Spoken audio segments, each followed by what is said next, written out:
In this series of videos, we've seen how to write a passage all the way from coming up with an idea to editing your final draft. You've put a lot of work into it, so you don't want to mess it up now. So stick around and let's talk about how to get your writing ready for publication.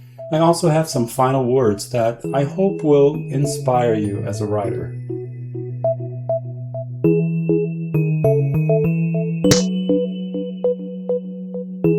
This video is part of a series about the basics of the writing process. For the series to make sense, you should watch each video in order.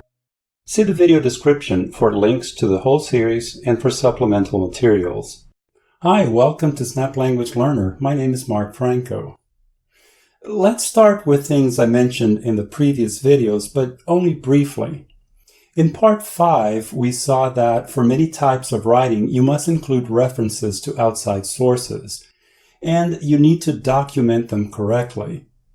You need to do this because when I read something you wrote, I understand that you wrote it, and they're all your ideas. If you use someone else's idea but don't let me know that that idea is not yours, well, you're stealing that idea. You're letting me believe that everything in your work is yours, but it isn't. This stealing of ideas is called plagiarism, and plagiarism is very serious. People can lose their jobs for stealing ideas, for plagiarizing. In college, students who plagiarize receive Fs on their writing. They can also fail the whole course. In some cases, they can even be expelled from the institution. At the same time, it is important to support your ideas with facts, statistics, research data, but that comes from other people. So what do? Well, you just let the reader know when you use someone else's idea.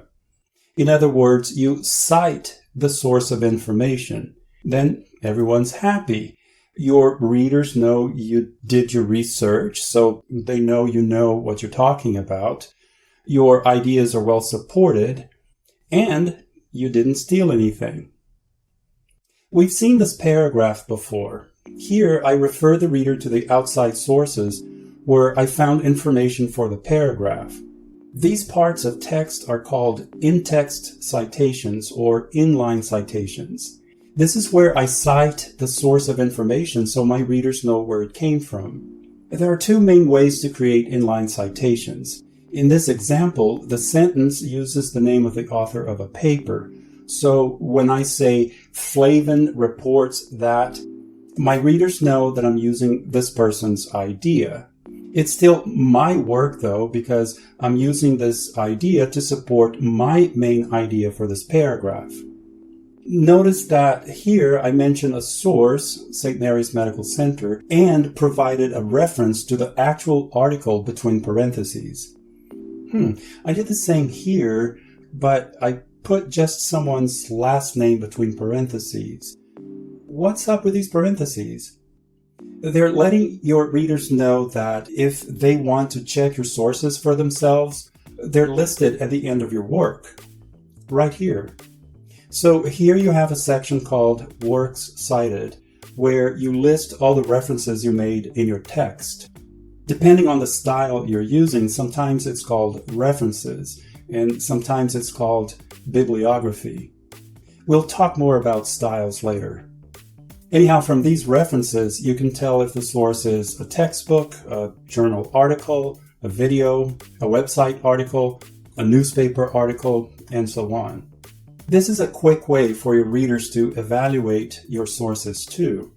For example, if I see that you use some unknown website with a silly name, I may question the quality of the information in your writing. So as a writer, you should be careful about the sources you use. Unfortunately, if I were to explain how to format your citations in the Works Cited section, this video would be really long. I'll leave a link in the descriptions about this. Now, if you're writing for your own blog, newsletter, or web page, you can be a little more flexible about how you cite your sources. Some publications follow the format we just saw. Others create their own way of citing their sources. Many websites actually provide links to their sources right there in the text. Have you seen these links all over a web article before? If you click one of these links, it takes you to the actual source. Let's talk about these formatting styles. This document uses what's called MLA style formatting. In the United States, college students in the humanities must use MLA style formatting. APA style is used in education, psychology, and sciences. Chicago style is used by students in business, history, and the fine arts. These formatting styles exist to create consistency. This means that when my college students turn in their written work, I know exactly where everything is on the page. For example, if I'm looking for the student's information or for a reference in the works cited section, I know exactly where to find it and how that information is written. Of course, if you're writing for something else, there may be a different style for that.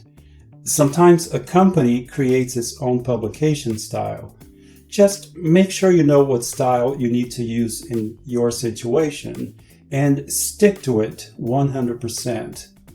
A quick way to ruin the reader's experience is to use some, tacky style that distracts them from your content. Oh no, I wouldn't even try to read this. Oh, I almost forgot about the title. I don't have much to say about it other than this. Number 1, don't be boring. Many times my students turn in work with this title. Boring.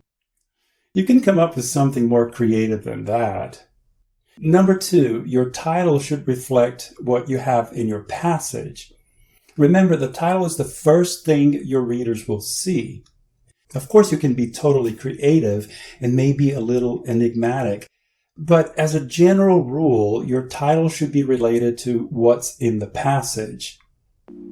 Something else we need to discuss is how flexible the writing process is. Throughout the series, I've been saying things like, don't skip any steps. You must do this before you do that. It may have come across to you that the writing process is inflexible. Actually, you should use your judgment. It makes sense that if you start writing before you have a solid idea, you'll run into trouble. But sometimes things just happen the way they happen. You have an idea, you start writing, then suddenly you realize you have a better idea about the topic. If it works, change what you already have and use that better idea in your writing. Other times doing that would be too much trouble because you'd have to start over. Then stick to what you already have. Sometimes I know exactly how I want to introduce my passage, so I write the body paragraphs and the conclusion first. Then I go back and write the introduction. Hey, if it works, it works. If you're still learning the writing process, you should probably stick to it until you're confident enough.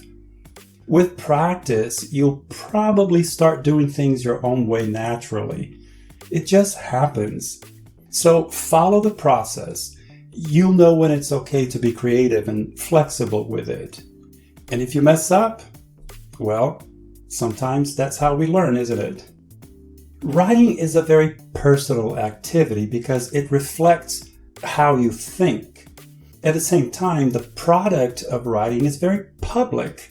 Other people will read your ideas. Otherwise, what's the point? After you put so much effort into your writing, someone comes along and tells you they don't understand it. Or if you ask someone to help you, they may tell you they don't like the way you wrote. You may feel offended or hurt by it, but try not to take criticism personally. That's how you grow as a writer. Listen to people's opinions and criticism about your writing. Learn from constructive criticism and ignore the rest. Also, some people believe that writing is an innate talent. You're either born with it or you're not. Maybe there is a little bit of talent involved, but I believe that with practice, anyone can become a good writer. With practice, you can find your own voice as a writer. If you believe writing is just for people with a talent for it, and you believe you don't have the talent, well, how will you find the right motivation to even try? So don't think like that. Don't think, ugh, I'm not a good writer, I can't do this. Instead, just take the first step. All you need to do is take one small, simple step, and then the next step, and the next, until you're done. Use those steps to help you improve. I believe that with practice, anyone can become a good writer. And now you know that writing is a process. Thanks for watching.